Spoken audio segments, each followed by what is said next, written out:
So we will start by giving you a snapshot of the COVID situation in the country. We have 92% people who have recovered. We also have 1.30% unfortunate deaths, and we have roughly 6% new cases or active cases. So these are cases which are in hospital or in home isolation under medical care. If we look at the top 10 districts which are contributing the maximum number of active cases, you will find that still there are 7 districts from Maharashtra, 1 from Karnataka, 1 from Chhattisgarh, 1 from Delhi. So Chhattisgarh is a new entrant in this list. The 7 districts of Maharashtra are Pune, Mumbai, Thane, Nagpur, Nasik, Aurangabad and Ahmednagar. 1 Karnataka district is Bengaluru Urban. 1 Chhattisgarh district is Durg, and we have Delhi. However, even now, if we look globally in terms of either cases per million population or death per million population, India still remains the lowest or among the lowest. If you see here, you have countries like USA, which has more than 90,000 cases per million, France more than 70,000 cases per million, UK more than 64,000 cases per million, but India is with 9,000 odd cases per million. So among the larger population countries, we still remain amongst the lowest in terms of cases per million of population. If we look at deaths per million population, you will see that UK has more than 1800 deaths per million, USA has more than 1600, Mexico 1500, Brazil more than 1500, France more than 1400. India has 120 deaths per million, so in deaths also we remain amongst the lowest in the world. Within the country, if we look at the trajectory of cases, you will find that cases had grown in mid-September, then they had continuously declined till the first week of February, and they have now started climbing up from first week of February till date. It's a continuous climb. Yesterday, in the last 24 hours, the country reported more than 96,000 cases. Day before yesterday, the country had reported more than 1 lakh cases. So this is the trend. If we look at daily deaths, you will see that again it was in mid-September that the country was reporting more than 1089 deaths on an average every day, and then they continuously declined and touched a level of less than 100, 95 deaths a day. They have again started climbing, and presently in the last 24 hours the country reported 446 deaths.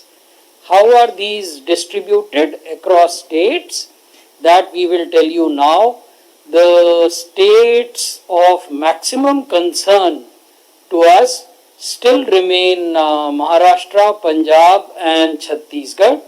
Maharashtra, because of its share in the total number of cases as well as total number of deaths nationally, and Punjab and Chhattisgarh, we will come to them because of their share in the number of deaths.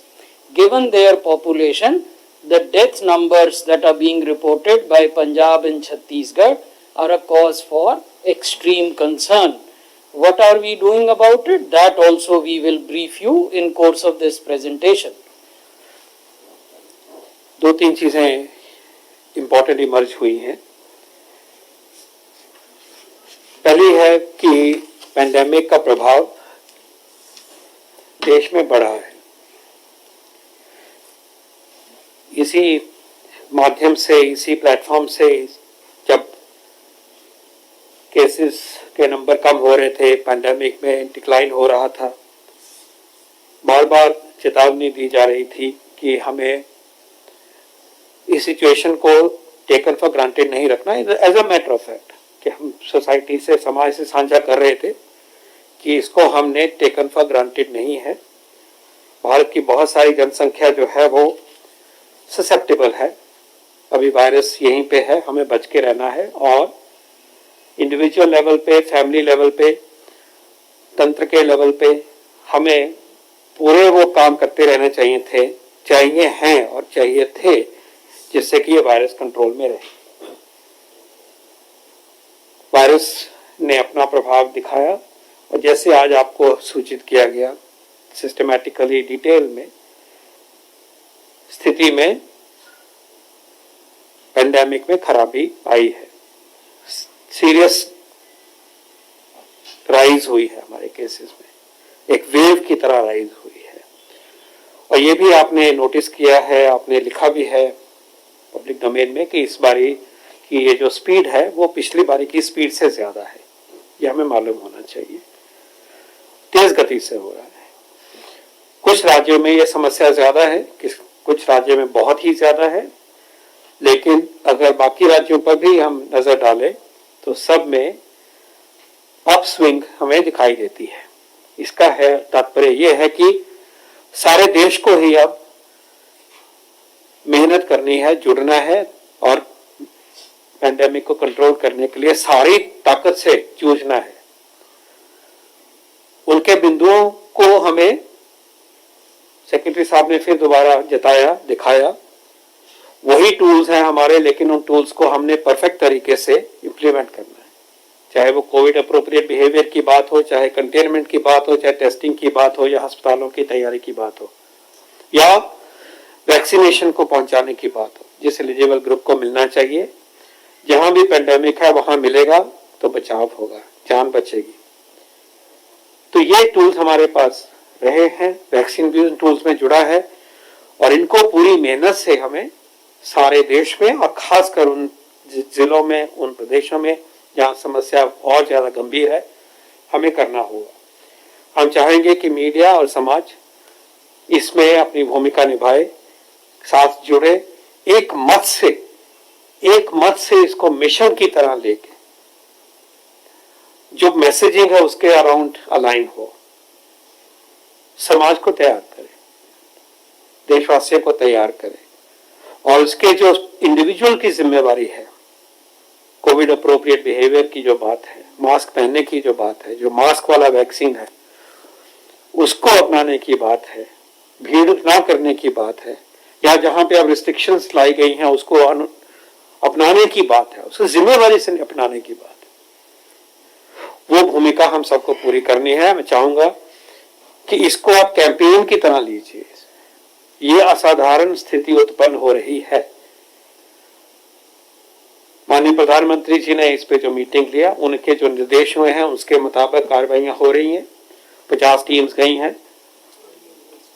जन भागीदारी, जन आंदोलन की तरफ उन्होंने अपनी guidance दी है, मार्गदर्शन दिया है और उसी बात को आगे बढ़ाते हुए एक बार फिर हमें सबको इसमें पूरी ताकत से, पूरी ओनरशिप के साथ जुड़ना होगा। इसमें कोई दो राय नहीं है। आपने देखा कि केसेस भी बढ़े हैं और मोर्टेलिटी भी चल पड़ी है उसी लाइन पे। डेथ्स होती हैं 7वें, 8वें, 10वें दिन, थोड़ा पीछे चलता है उसका राइज। केस ऐसे बढ़ रहा है, ये थोड़ा सा डिले होगा। Don't take it for granted. और किसी ये नहीं रही है कि इसमें मोर्टेलिटी कम है, बचना है इसको। केस होंगे, नुकसान होगा इंडिविजुअल को, फैमिली को, इकोनॉमी को, समाज को। लेकिन जैसा भी दर्शाया गया, अभी भी हम पॉपुलेशन के हिसाब से पेंडेमिक को देखें तो हमारे वश में है। डेथ के हिसाब से देखें, पर मिलियन के हिसाब से देखें, हम अच्छा कर रहे हैं अभी भी। तो उसी रिकॉर्ड को, उसी रिपोर्ट कार्ड को हमने बचा के रखना है। ऐसा ना हो कि ये रिपोर्ट कार्ड लंबा हो जाए, हमारे बार हमारे नाम की जो है वो दिखनी शुरू हो जाए। ये देश ने जो अपनी प्रतिष्ठा बनाई है, हम इसको कंट्रोल कर सकते हैं, ये हमारे वश में है। ये तो पहला पॉइंट है हम सब की तरफ से। दूसरा पॉइंट वैक्सीन के बारे में है। और थोड़ा पैनिक लगता है कई बार कि वैक्सीन, जब केसेस देखते हैं तो वैक्सीन के बारे में चर्चा होती है, एक नैरेटिव बनता है, और खासकर एक जो नैरेटिव है कि सबको वैक्सीन मिलना चाहिए, सबको उपलब्ध करना चाहिए, उसकी चर्चा सेक्रेटरी साहब ने कही है, उसमें मैं 1 मिनट में आता हूं। लेकिन आज मैं चाहूंगा कि आप सब इस चीज को सेलिब्रेट करें कि हमने 4.3 मिलियन डोसेस एडमिनिस्टर किए 24 घंटे में, 43 लाख। ये आंकड़ा हमने आपसे भी कभी नहीं सुना कि इसको करके दिखाइए, करके दिखाया गया। और अभी और भी गति बढ़ेगी, ये भी हमने आपको एश्योर किया था कि जैसे जैसे समूह बढ़ेगा, व्यवस्था में तेजी लाई जाएगी। और पिछली बार आपको दर्शाया गया कि सेटिस्फैक्शन लेवल जो है बेनिफिशियरीज का वो 97%, उसको साथ रखते हुए इस लेवल की परफॉर्मेंस देश ने जो की है, इसको भी सेलिब्रेट करना चाहिए, इसके ऊपर भी हमें गर्व होना चाहिए, इसको अंडरमाइन मत करिए। बाकी नैरेटिव ठीक है और वो होंगे, लेकिन जो इतनी बड़ी अचीवमेंट है, और सर ने ये भी बताया कि डेली स्पीड का जो रिकॉर्ड है, अभी हमारा 26 लाख वाली स्पीड एवरेज की बात करी है। एक देश है जिसके पास और थोड़े जरिया है, हमसे पहले शुरू हुआ है, उसमें मोमेंटम और तरह का है, उसको भी पार करेंगे। ये सिर्फ टाइम की बात है, ये बता सकते हैं हम आपको। देश का, दुनिया का सबसे बड़ा वैक्सीनेशन प्रोग्राम है इस प्लेनेट पे एवर, और ये सिद्ध किया जाएगा। इतनी गति और इतनी ऊर्जा और इतनी ताकत और इतनी सोच और जन भागीदारी है कि ये आपके सामने आएगा। इस एक बिंदु पे जो सेक्रेटरी साहब ने अच्छी तरह से इलैबोरेट करके हमें समझाया कि खोलना जो है हर व्यक्ति को देना है, इस नैरेटिव को एक साइंटिफिक तरीके से प्लीज आप देखिए। हम उस दौर से गुजर रहे हैं जिसमें कि वैक्सीन इतनी तेज गति से डेवलप हुआ। हमारे देश में वैक्सीन प्रोडक्शन इतनी मात्रा में, हम बहुत लकी हैं, इस सप्लाई में इस तरह से चल पड़ा है। लेकिन इसको, उस नैरेटिव को हमें ट्रिवियलाइज नहीं करना चाहिए। सबसे पहले तो मैं ये कहना चाहूंगा, डॉक्टर भार्गव यहां बैठे हुए, कि अभी तक किसी ने, वैक्सीन की रिसर्च ने ये नहीं दर्शाया कि इतने स्केल पे जब वैक्सीन देते हैं तो क्या हर्ड इम्यूनिटी आ जाती है, और वो होता है कि नहीं होता, ये भी अभी इंतजार करिए। क्योंकि हर्ड इम्यूनिटी के डायनेमिक सिर्फ लगने से नहीं होते, अंदर क्या बनता है वो है, वायरस की फितरत पे है। हमने यहां से ये भी शेयर किया था कि 80% को इन्फेक्शन हो जाती है, फिर भी चलता रहता है।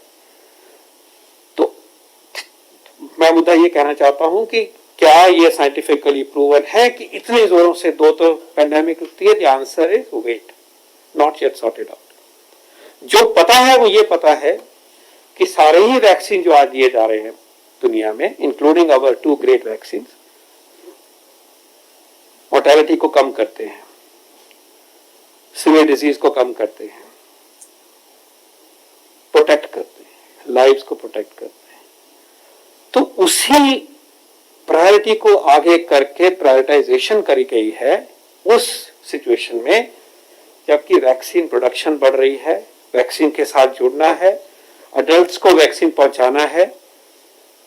तो जो सोच आज आपके सामने आई है, प्लीज उसको तरफ नजर डालिए। ये इसको ट्रिवियलाइज करना, कोई भी समूह इसको करता है, कोई भी ग्रुप कहते हैं, ये ठीक नहीं है। जैसा दिखाया गया, बताया गया आपको, WHO की गाइडेंस, टॉप प्रायोरिटी हमारी है कि reduce deaths and disease burden, उसको बचाइए। ये अमेरिका की गाइडलाइन है जो अभी टेबल पे भी दिखाई गई थी, और ये कहता है फेज 1C जो है, 1AB के बाद भी जो C है वो 65 to 74 ईयर्स की है, कोमॉर्बिड कंडीशंस की है और हेल्थ वर्कर्स की है। अभी ये उनका काम पूरा नहीं हुआ है, ये अमेरिका का।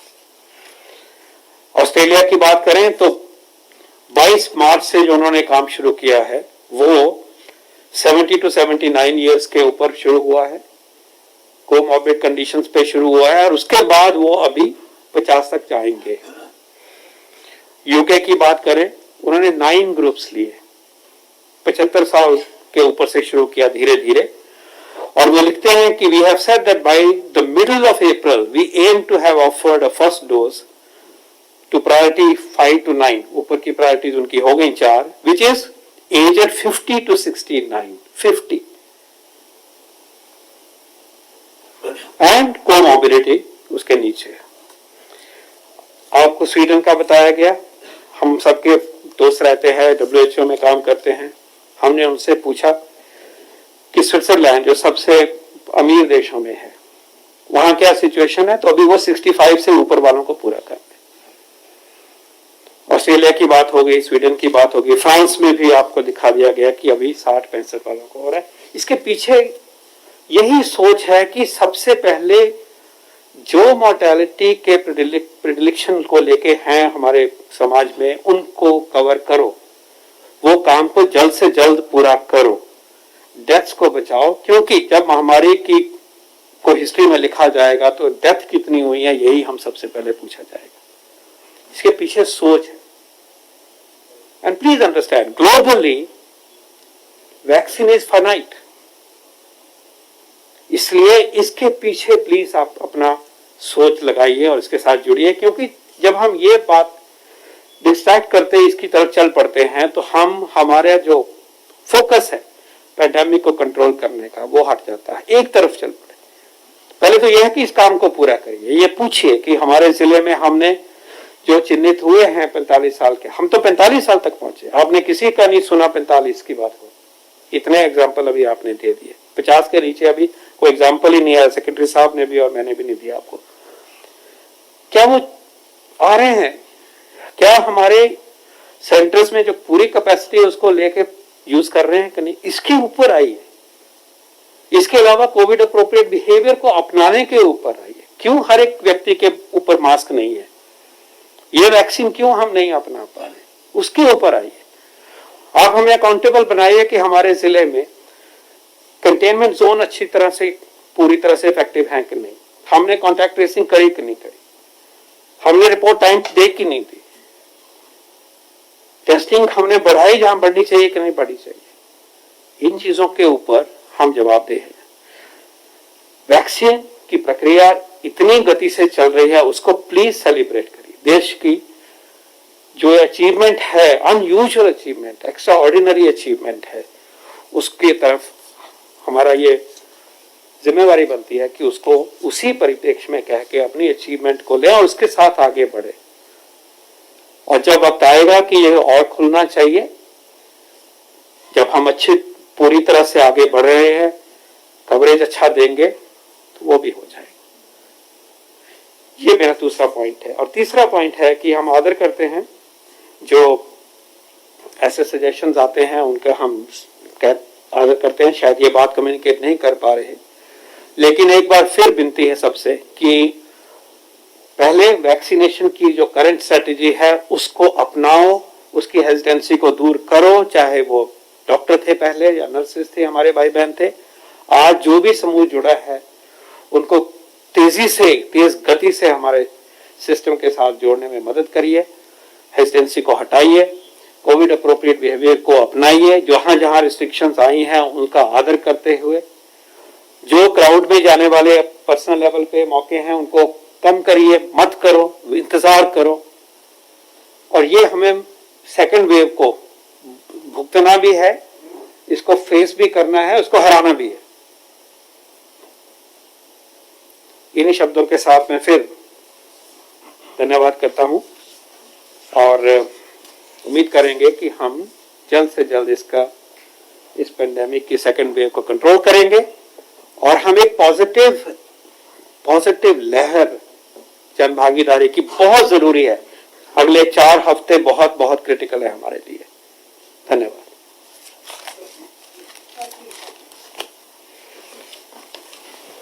Timsi Jaipuria from CNBC TV 18.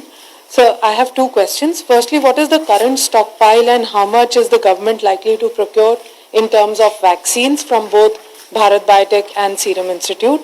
Secondly, shouldn't states be given some flexibility on whom they decide to vaccinate first, depending upon each and every state, because the situation is very different state-wise. As you rightly emphasize that top 10 states and districts are behaving in a different manner as compared to the entire country? I entirely agree with you. Suppose you were district magistrate in a district which was reporting exceptionally high number of cases from 2 blocks and relatively low number of cases in remaining 8 blocks, assuming that your district had 10 blocks. So where would you concentrate your vaccination effort? In those 2 blocks which are showing higher numbers. That is the flexibility that we have already given to the states.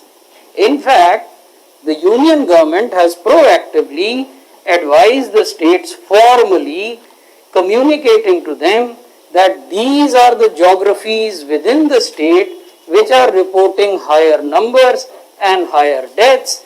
Therefore, rather than spreading your vaccine doses thin across the state, you would want to concentrate in these districts.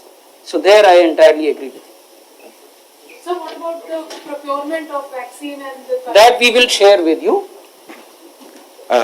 Sir मेरा नाम रवि सिंह है, news 18 India से। मेरा सवाल है कि क्या निजी कंपनियों को भी छूट दी जाएगी कि वो अपने एम्प्लॉयज को वैक्सीन लगा सके? आज भी निजी कंपनियों के एम्प्लॉइज वैक्सीन लगवा रहे हैं। देश भर में लगभग 44,000 के बराबर की संख्या है कोविड वैक्सीनेशन सेंटर्स की, जो एक दिन में काम करते हैं। इसमें 5,000 से 6,000 प्राइवेट सेंटर काम करते हैं और वहाँ हर तरीके के लोग जाते हैं। अनेक कंपनियां हैं जिन्होंने ये घोषणा की है कि अगर हमारे एम्प्लॉइज किसी भी प्राइवेट सेंटर पर जाकर वैक्सीन लगाते हैं और 250 रुपए का चार्ज, जो कि पूरे देश में एक समान निर्धारित किया गया है, उसको वहन करते हैं, तो कंपनी उसको रीइंबर्स करेगी। ये तो आप ही लोग रिपोर्ट करते हैं, मैंने तो आप ही के अखबार में इस प्रकार की खबरें पढ़ी।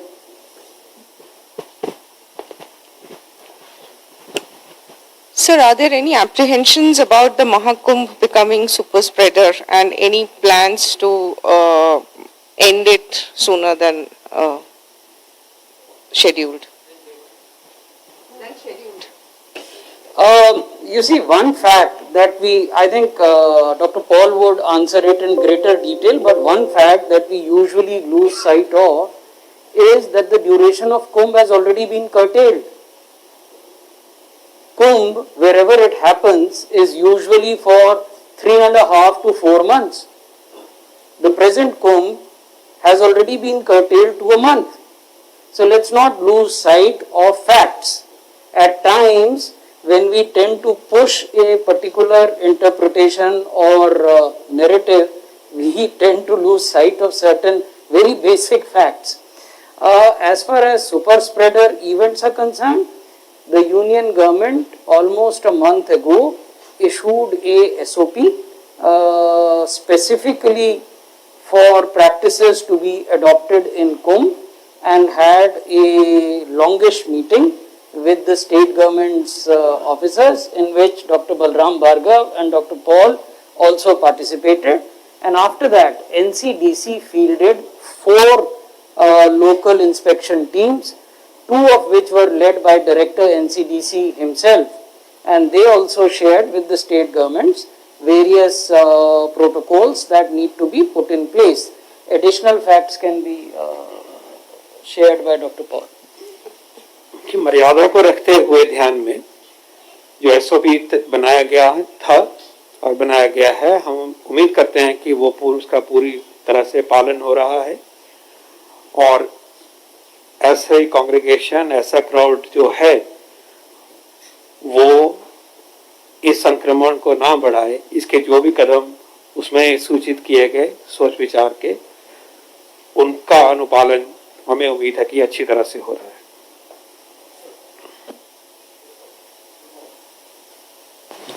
अब तक जिन लोगों को वैक्सीन लग रही है सर, 45 से ऊपर, और हेल्थ केयर वर्कर जिनको लगी, टोटल आंकड़े कितने हैं और कब तक हम इन तमाम लोगों का वैक्सीनेशन कर पाएंगे? एक आंकलन अगर आपका हो, अभी कितने लोग हैं इन दोनों कैटेगरी में और कब तक कर पाएंगे? कितने लोगों को लगी वो तो हमने आपको बताया, वॉलंटरी है ये भी स्पष्ट है। टोटल कितने हैं हेड काउंट किसी ने किया नहीं, ना आपने ना हमने। जो भी हमारे पास आंकड़े हैं वो 2011 की जनगणना के हैं और हमें ये भी मालूम है कि हमारे देश का डिकेडल ग्रोथ रेट क्या होता है, हर 10 बरस में किस अनुपात में आबादी बढ़ जाती है, उसके आधार पर प्रोजेक्शंस किए जा सकते हैं। महत्वपूर्ण तथ्य ये है कि सरकार ने ये मंशा व्यक्त की कि इस उम्र से ऊपर के सभी लोग देश के किसी भी भूभाग में रहते हों, उनके लिए ये सुविधा उपलब्ध है। सरकारी सेंटर्स में आएंगे तो निःशुल्क उपलब्ध है, प्राइवेट सेंटर्स में आएंगे तो 250 रुपए की चार्ज है। ये महत्वपूर्ण बात है। क्या आपने कोई रिस्ट्रिक्शन लगाई? नहीं। क्या आपने यूनिवर्सल रूप से सबको सुविधा उपलब्ध कराई? जी हाँ। तो क्या री इन्फेक्शन के भी केसेस आ रहे हैं, क्योंकि अब केसेस बढ़ रहे हैं, तो क्या री इन्फेक्शन केसेस आ रहे हैं और नए वेरिएंट से हैं, इसका पता चल पाया? री इन्फेक्शन के डेटा को हम लोग ने स्टडी किया है और वो पब्लिश भी किया है। री इन्फेक्शन ग्लोबली 1% के करीब माना जाता है और री इन्फेक्शन उसकी डेफिनेशन को हम लोग ने नई डेफिनेशन दी है जो दुनिया भर में एक्सेप्ट हो गई है, जिसमें पहला टेस्ट पॉजिटिव, फिर एक टेस्ट नेगेटिव और फिर दोबारा टेस्ट पॉजिटिव 100 दिन के अंतर 102 दिन के अंतर में होना चाहिए। ये डेफिनेशन है। सीडीसी ने पहले डेफिनेशन 86 दिन दी थी, बट अब डेफिनेशन 102 दिन की हम लोगों ने दी है और ये मानी गई है, इंटरनेशनली एक्सेप्ट भी हो गई। Sir, Dr. Bhargava, question to you. What is the future planning looking at the rise that we are seeing, the steeper rise? Is there any projection when we are going to attain the peak? And the strains number, sir, how is the spread happening in 18 states, and if you can tell? ऐसी कोई prediction करना संभव नहीं है और उचित भी नहीं है, क्योंकि जो फैक्टर्स इसको ड्राइव करते हैं, मल्टीपल फैक्टर्स हैं, उनकी चर्चा यहाँ होती रहती है। हमें तो इस पीक को यहीं रोकना है और हमें ये करके दिखाना है।